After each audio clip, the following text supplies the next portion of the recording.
সেই মামলাটা ছাত্রছাত্রী একটা অসুবিধার মধ্যে পড়ল। দেখুন, সুপ্রিম কোর্টের রায়ের পরে হাইকোর্টের যে অন্যরকম কিছু বিবেচনা হতে পারে সেটা আমাদের ধারণা ছিল না। তো আমরা সেটা আইনি পথেই যাব। আমরা খুব দ্রুত দেশের সর্বোচ্চ ন্যায়ালয়ের কাছে হয়তো আজকেই আমাদের মেনশন করা হবে।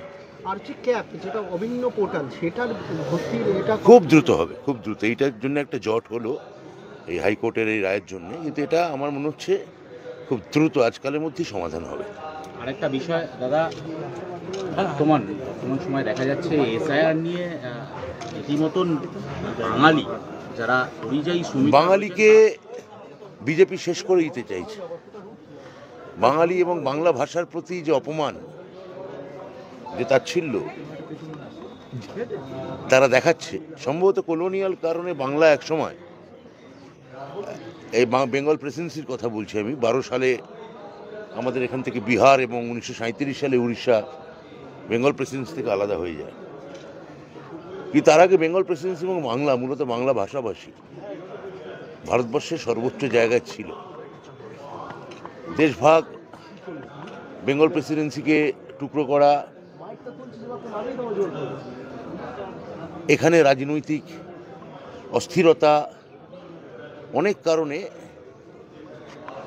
বাঙালি পিছিয়ে গেছিল। কিন্তু মমতা বন্দ্যোপাধ্যায়ের নেতৃত্বে বাংলা বা বাঙালি আবার গোটা ভারতবর্ষে ঘুরে দাঁড়াতে চাইছে। পরপর 3টে নির্বাচন, 21-এর নির্বাচনও আপনারা দেখেছেন। বিজেপি যেহেতু ক্ষমতা কেন্দ্রিক পার্টি, 21-এর নির্বাচনে পরাজয়ের পর তারা এখন 26-এ বাংলা বা বাঙালিকে শেষ করার জন্য বদ্ধপরিকর।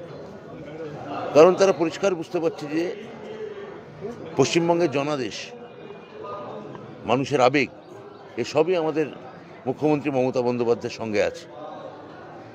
ফলে আমাদের নেতা অভিষেক বন্দ্যোপাধ্যায় যেটা বলেছেন যে বাংলা বা বাঙালিকে অপমান করা, এটা বিজেপির একটা স্বধর্ম হয়ে দাঁড়িয়েছে। মানুষের উত্তর দেবে।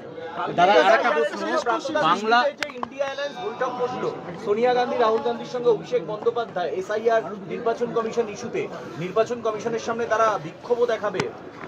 কি বলবেন সব মিলিয়ে ইন্ডিয়া অ্যালায়েন্সের এতদিনের পরে বৈঠক? এটা তো আমাদের মানে পার্লামেন্টারিয়ান টিমের কথা। এটা আমি এখানে এই মুহূর্তে আমার এখানে বলা ঠিক নয়।